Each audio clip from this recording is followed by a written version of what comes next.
എല്ലാ കൂട്ടുകാർക്കും നല്ലൊരു രാത്രി ആശംസിച്ചുകൊണ്ട് നമുക്ക് നേരെ അബിയുടെയും ജാനകിയുടെയും നാളത്തെ നല്ലൊരു പ്രൊമോ വിശേഷം കേട്ടാലോ. അതിനു മുമ്പായിട്ട് ആദ്യമായി കാണുന്നവരുണ്ടെങ്കിൽ ചാനൽ ഇഷ്ടപ്പെട്ട ഒന്ന് സബ്സ്ക്രൈബ് ചെയ്യാൻ മറക്കരുത്.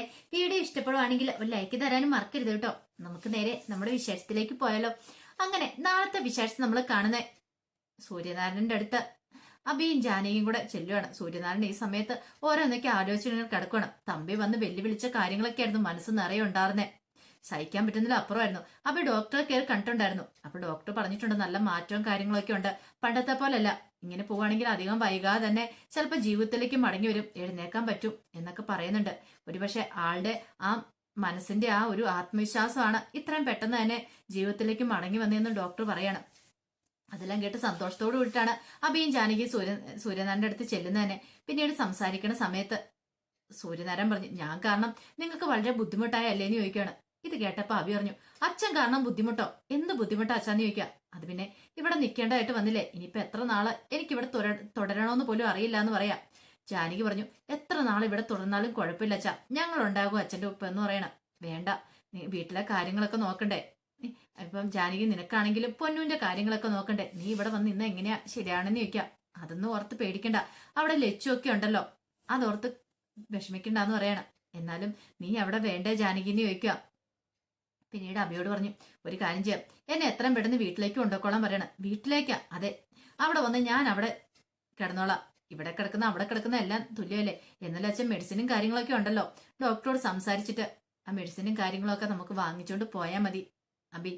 അവിടെ ആണെങ്കിൽ എന്നെ നോക്കാണ്ട് ഒരു ഹോം നേഴ്സിനെ ഏർപ്പാടാക്കിയാൽ മതി. അല്ലെങ്കിൽ ഇവിടെ ആളിലും കുഴപ്പമില്ല. ഇനിയിപ്പം നിങ്ങൾ എപ്പോഴും വന്ന് കഷ്ടപ്പെടണമെന്നില്ല. എനിക്കൊരു ഹോം നേഴ്സിനെ ഏർപ്പാടാക്കി തന്ന ഞാൻ ഇവിടെ ആളിലും കിടന്നോളാം.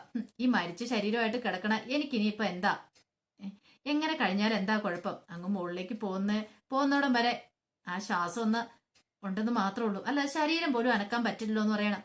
ഇങ്ങനെയൊന്നും പറയല്ല അച്ഛാന്ന് പറയണം. അച്ഛന് നല്ല മാറ്റം ഉണ്ടെന്നാണ് ഡോക്ടർ പറഞ്ഞത്. അതൊക്കെ ശരി തന്നെയാ, പക്ഷെ എനിക്കൊരു വിശ്വാസമില്ല. ഇനി എഴുന്നേറ്റ് നടക്കാൻ പറ്റുമോ അബീന്ന് ചോദിക്കുക. എന്തുകൊണ്ടില്ല അച്ഛാ, അച്ഛന്റെ മനസ്സിൽ നല്ല ദൃഢനിശ്ചയമുണ്ടെങ്കിൽ ഉറപ്പായിട്ടും അച്ഛൻ എഴുന്നേറ്റ് നടക്കാൻ പറ്റും. അളകാബിയുടെ കസേരയില് പഴയതുപോലെ അച്ഛൻ അവിടെ ഇരിക്കാനായിട്ട് സാധിക്കും എന്ന് പറയാം. പിന്നീട് അബി പറഞ്ഞു, അച്ഛൻ വിഷമിക്കൊന്നും വേണ്ട, അച്ഛൻ ധൈര്യമായിട്ടിരിക്കുക. എന്തൊരു വേദനും അച്ഛനോടൊപ്പം ഞങ്ങളുണ്ടായിരിക്കും എന്ന് പറയാം. അച്ഛനൊരു വിഷമിക്കേണ്ട കാര്യമില്ലെന്ന് പറയാം. അച്ഛൻ ആ പഴയ പ്രൗഢിയോട് കൂടിയിട്ട് അച്ഛൻ ജീവിതത്തിലേക്ക് മടങ്ങി വരും എന്നൊക്കെ പറഞ്ഞ് മനസ്സിന് കുറച്ച് ആത്മവിശ്വാസം കാര്യങ്ങളൊക്കെ കൊടുക്കുകയാണ്. ഈ സമയം ലച്ചു ക്ലാസ്സിലേക്ക് പോകാനായിട്ട് ഒരുങ്ങുവാണ്. അപ്പോഴേക്കും പൊന്നൂസിനും ക്ലാസ്സിലേക്ക് വേണം. അപ്പൊ പൊന്നൂസിനും ലച്ചു രാവിലെ തന്നെ ഒരുക്കി. അപ്പൊ സ്കൂളിൽ വിടണമല്ലോ. അങ്ങനെ ഒരുക്കി രണ്ടുപേരും കൂടെ ഇറങ്ങി വരുന്ന സമയത്താണ് അപർണ അവിടെ നിൽക്കുന്നുണ്ട്. അപർണ ലച്ചുവിനെ കണ്ടു ചോദിച്ചു, എങ്ങോട്ടാ നീ ഒരുങ്ങി കെട്ടിന്ന് ചോദിക്കാം. അത് പിന്നെ എനിക്ക് ക്ലാസ്സിൽ പോണെന്ന് പറയാം. ക്ലാസ്സിലേക്കോ? കൊള്ളാലോ, അതിന് നിനക്ക് ക്ലാസ് ഉണ്ടോന്ന് ചോദിക്കും. ക്ലാസ് ഉണ്ടെന്ന് പറയാണ്. പിന്നെ ക്ലാസ്സിൽ പോണെങ്കിലേ ഒരു കാര്യം ചെയ്യ, നീ വീട്ടിലെ പണിയെല്ലാം തീർത്തിട്ട് അങ്ങോട്ട് പോയാൽ മതി. ഇവിടെ ഇഷ്ടംപോലെ പണിയുണ്ട്. നീ ക്ലാസ്സിൽ പോയി സൂചിച്ചിട്ടുണ്ടെങ്കിലേ ഈ വീട്ടുപണികളൊക്കെ ആരെടുക്കൂടി? നീ ഇവിടെ ആരെയും വേലക്കാരെ കൊണ്ട് നിർത്തിയിട്ടുണ്ടോ? ഇല്ലല്ലോ. പിന്നെ എന്ത് ഭാവിച്ചാ നീ പോണെന്ന് ചോദിക്കും. 3 നേരം വെട്ടി വിഴുങ്ങുന്നുണ്ടല്ലോ, ഇതിനൊക്കെ പൈസ ആരുടെ തരുന്നേ? നിന്റെ വീട്ടിൽ നിന്ന് കൊണ്ട് തരുമോന്നൊക്കെ ചോദിക്കുക. ഇത് കേട്ട പൊന്നു പറഞ്ഞു, അല്ല എന്തിനാ ചെറിയമ്മേനെ വഴക്ക് പറയണെന്ന് ചോദിക്കാം. അന്നൊരു കാര്യം ചെയ്യ, വഴക്ക് പറയുന്നില്ല, എന്നാ നീ അടുക്കളയിൽ കയറാൻ പറയണം. പൊന്നുവിന് ആകെപ്പാടെ വിഷമായിപ്പോയി. അതെ, ലച്ചറിയമ്മക്ക് ക്ലാസ് ഉള്ളതല്ലേ, ക്ലാസ്സിൽ പോയില്ലെങ്കിൽ സാറ് വഴക്ക് പറയില്ലെന്ന് ചോദിക്കും. അതെ, അവള് ക്ലാസ്സിൽ പോയാലും സാറ് വഴക്ക് പറയത്തൊന്നുമില്ല. തൽക്കാലം നീ നിന്റെ കാര്യം നോക്കിയാൽ മതി. നിനക്ക് ക്ലാസ്സിൽ പോണേ നീ പോയാൽ മതി. നിന്റെ ലച്ചു ചെറിയമ്മേനെ കൂട്ടുപിടിച്ചുകൊണ്ട് പോകേണ്ട കാര്യമൊന്നും ഇല്ലെന്ന് പറയണം. ഇത് കേട്ടപ്പോൾ ലച്ചു പറഞ്ഞു, ക്ലാസ്സിൽ പോയിരിക്കാൻ പറ്റില്ല. മേനോൻ സാറ് അഭിയേട്ടനെയും ഒക്കെ വിളിച്ചിട്ടുണ്ടായിരുന്നു, ക്ലാസ്സിൽ ചെല്ലണമെന്ന് പറഞ്ഞെന്ന് പറയണം. ആര് പറഞ്ഞു? അല്ല അഭിയേട്ടനും അമലേട്ടനൊക്കെ പറഞ്ഞു പറയാം. അതെ, അവരോട് ചെന്ന് പറഞ്ഞേരെ, ഇപ്പൊ തൽക്കാലത്തേക്ക് ഞാൻ ക്ലാസ്സിലേക്ക് പോണില്ല, ഈ വീട്ടുജോലികൾ ചെയ്യാൻ ആരുമില്ലെന്ന്. മര്യാദയ്ക്ക് ഈ ബാഗൊക്കെ കൊണ്ടേ വെച്ചിട്ട് നേരെ അടുക്കളയിലേക്ക് എല്ലടി എന്ന് പറയണം. അടുക്കള കുറെ ജോലി ഉണ്ടെന്ന് പറയാം. അല്ല നിന്റെ പുസ്തകം എല്ലാം കൂടെ ഞാൻ ഇന്ന് കത്തിക്കുമെന്ന് പറയണം. ലച്ചുവിന് എന്ത് ചെയ്യണമെന്ന് അറിയത്തില്ല. അപർണ പറഞ്ഞാൽ ചിലപ്പോ പറഞ്ഞു തന്നെയാന്ന് ലച്ചുവിന് അറിയാം. അപ്പോഴേക്കാണ് അമൽ അങ്ങോട്ട് ഇറങ്ങിയിരുന്നേ. നീ എന്താ പറഞ്ഞേ? ക്ലാസ്സിൽ പോയിട്ടുണ്ടെങ്കിൽ ഇവിടെ പുസ്തകം കത്തിക്കുന്നു, അന്നാ ഒന്ന് കാണട്ടെ എന്ന് പറയണം. വന്നേ ലച്ചു എന്ന് പറഞ്ഞിട്ട് ലച്ചുവിന്റെ കൈയും പിടിച്ചങ്ങോട്ട് ഇറങ്ങി വരുവാണ്. അന്നാ നീ ഒന്ന് കത്തിച്ചേ, അത് കഴിഞ്ഞിട്ട് തന്നെ ബാക്കി കാര്യം എന്ന് പറയണം. ദേ അമലെ, നീ ഇതിനകത്ത് ഇടപെടാൻ വരണ്ടെന്ന് പറയണം. ഇത് കേട്ടപ്പോ അമലോട്, ഞാൻ ഇടപെടും, നിനക്ക് ആരാ അധികാരം തന്നെ ഇവളുടെ പുസ്തകം കത്തിക്കാനായിട്ട്? ഇത് കേട്ടപ്പം അപർണ പറഞ്ഞു, അതെ ഈ വീട്ടിൽ ഇവള് നിൽക്കുന്നുണ്ടെങ്കിൽ ഈ വീട്ടിലെ ജോലികളൊക്കെ ചെയ്യണം, അല്ലാതെ ചുമ്മാ അവൾക്ക് തിന്നും കുടിച്ചും കിടക്കാൻ പറ്റില്ല എന്ന് പറയണം. ഓ അങ്ങനെയാണോ? അന്നേ പിന്നെ നീ എന്തിനാ ഈ വീട്ടിൽ നിൽക്കുന്നേ? നീ ഈ വീട്ടിലെ ജോലികളൊക്കെ ചെയ്തിട്ടാണ് നിൽക്കുന്നത്. അങ്ങനെയാണ് നീയും കൂടെ അടുക്കളയിലേക്ക് കയറിക്കോ, നീ അടുക്കള കയറി ജോലി ചെയ്തോ. ഇത് കേട്ടതും അവൾക്ക് അങ്ങോട്ട് ഇഷ്ടപ്പെട്ടില്ല. അപർണ പറഞ്ഞു, അതെ ഈ കുടുംബത്തിലെ മരുമോളാ ഞാൻ ഈ വീട്ടിൽ കഴിയേണ്ടവളാ, വലിഞ്ഞു കയറി വന്നവർക്ക് താമസിക്കാനുള്ള അവരുടെ വല്ല ഇതെന്ന് പറയാണ്. ഇത് കേട്ടപ്പോ അമല് പറഞ്ഞു, അങ്ങനെയാണെങ്കിൽ ഈ വീട് ആരുടെയാണെന്നറിയാലോ, അബിയന്റെ ജാനിയടത്തിനും പേരില്ല, അവരുടെ വീടാ അത്. അവരുടെ വീട്ടിൽ ആരൊക്കെ താമസിക്കണമെന്ന് അവരാ തീരുമാനിക്കണേ, അല്ലാതെ നീയല്ല. നിനക്ക് ലച്ചുവിനെ ഇവിടെ നിന്ന് ഇറക്കി വിടാനോ അല്ലെങ്കിൽ അവളുടെ പുസ്തകം കത്തിക്കാനോ നിനക്ക് യാതൊരു അധികാരം ഇല്ലെന്ന് പറയണം. മേലാല് ഇമാതിരി നാണം കെട്ട് പരിപാടിയായിട്ട് ഇറങ്ങിയിട്ടുണ്ടല്ലോ, നിന്റെ കാരണം പോയിച്ച് ഞാൻ തരും, അറിയാലോ. പിന്നെ അടുക്കളയിലെ ജോലിയുടെ കാര്യം പറഞ്ഞല്ലോ, മര്യാദയ്ക്ക് അടുക്കളയിൽ കയറി ഫുഡൊക്കെ ഉണ്ടാക്കണം, ഞാൻ ഉച്ചയ്ക്ക് കഴിക്കാൻ വരും.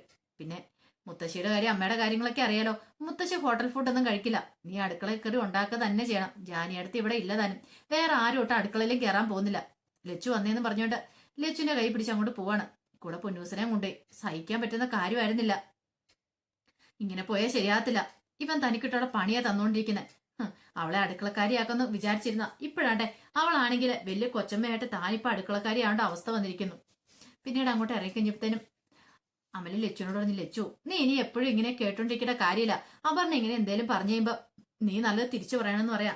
അത് പിന്നെ അമലേട്ടാ ഞാൻ വേണ്ട കൂടുതലൊന്നും പറയണ്ട, നീ ആരുടെ തണലിലല്ല ഇപ്പൊ കഴിയണേ, അറിയാലോ.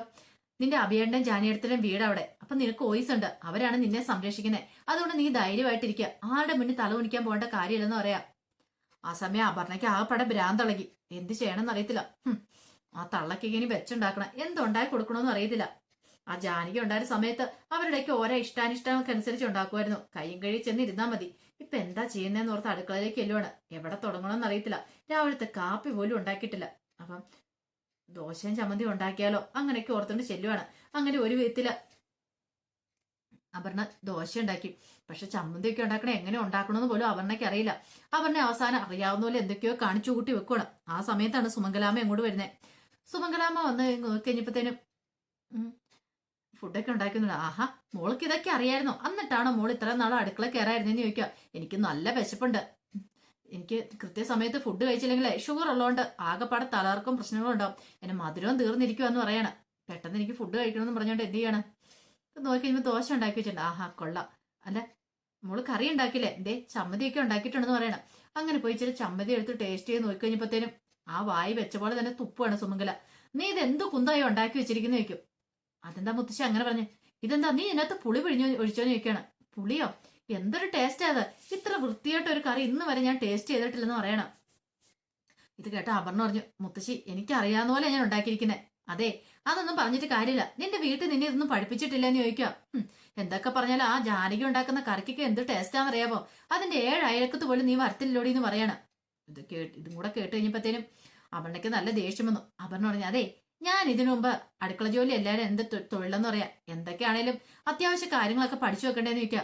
ഇത് കേട്ടതോ അപർണ പറഞ്ഞു, വേണമെങ്കിൽ മുത്തശ്ശി കഴിച്ചാൽ മതി, ഇല്ല കഴിക്കണ്ടെന്ന് പറയാം. ഓഹോ അങ്ങനെയാണോ, അതൊന്നും പറഞ്ഞാൽ പറ്റില്ല, മര്യാദയ്ക്ക് എനിക്കുള്ള ഫുഡ് ഉണ്ടാക്കി തരാൻ പറയാണ്, എനിക്കൊന്നും കഴിക്കാൻ പറ്റില്ലെന്ന് പറയാണ് എന്ന് പറഞ്ഞുകൊണ്ട് ദേഷ്യപ്പെട്ട് അങ്ങോട്ടേക്ക് പോകണം. അപർണയ്ക്ക് നല്ല ദേഷ്യം വന്നു, കട്ടക്കലിപ്പായി പോയി.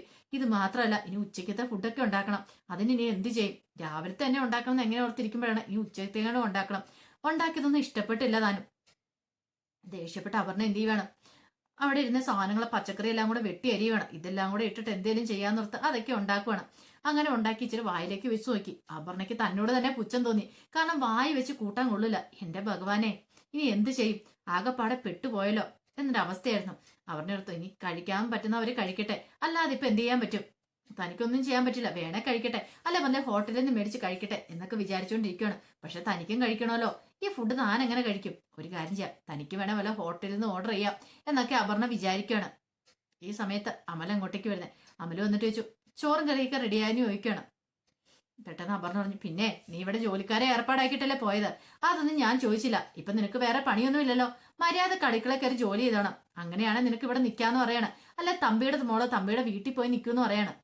ഓഹോ, നിനക്ക് അത്രയ്ക്ക് അഹങ്കാരമാണ്. നിൽക്കും, അഹങ്കാരമല്ല, ഉള്ള കാര്യം ഞാൻ പറഞ്ഞെന്ന് അപർണയോട് പറയാണ്. അവസാനം അപർണയ്ക്ക് മനസ്സിലായി, ഇനിയിപ്പോ ഇവിടെ പിടിച്ചു നിൽക്കണമെങ്കിൽ കുറച്ച് തന്ത്രം കൂടെ ഇറക്കിയിട്ടോ രക്ഷയുള്ളൂ, അല്ലാതെ ഇവിടെ പിടിച്ചു നിൽക്കാൻ പറ്റില്ലെന്ന്. അങ്ങനെ അപർണയ്ക്കിട്ട് നല്ല 8ന്റെ പണിയൊക്കെ കിട്ടുന്ന വിശേഷങ്ങളൊക്കെയാണ് നാളെ കാണുന്നത്. ഇനിയിപ്പോ അപർണ അടുക്കള കിടന്ന് ജോലി ചെയ്യും. ഇത്രയും കാലത്തെ പോലെയല്ല, ഇത്രയും കാലം സുഖിച്ച് കയറി കസേര കയറി ഇരുന്ന, പക്ഷെ ഇനി അതൊന്നും പറ്റത്തില്ല. ഇനി ജാനകിയുടെ മറ്റൊരു മുഖമാണ് അപർണ കാണാൻ പോകുന്നത്. അപ്പൊ ആ വിശേഷങ്ങൾക്കായി നമുക്ക് എല്ലാവർക്കും കാത്തിരിക്കാട്ടോ. ഒരിക്കൽ കൂടി എല്ലാവർക്കും നല്ലൊരു രാത്രി ആശംസിച്ചു നിർത്തുന്നു.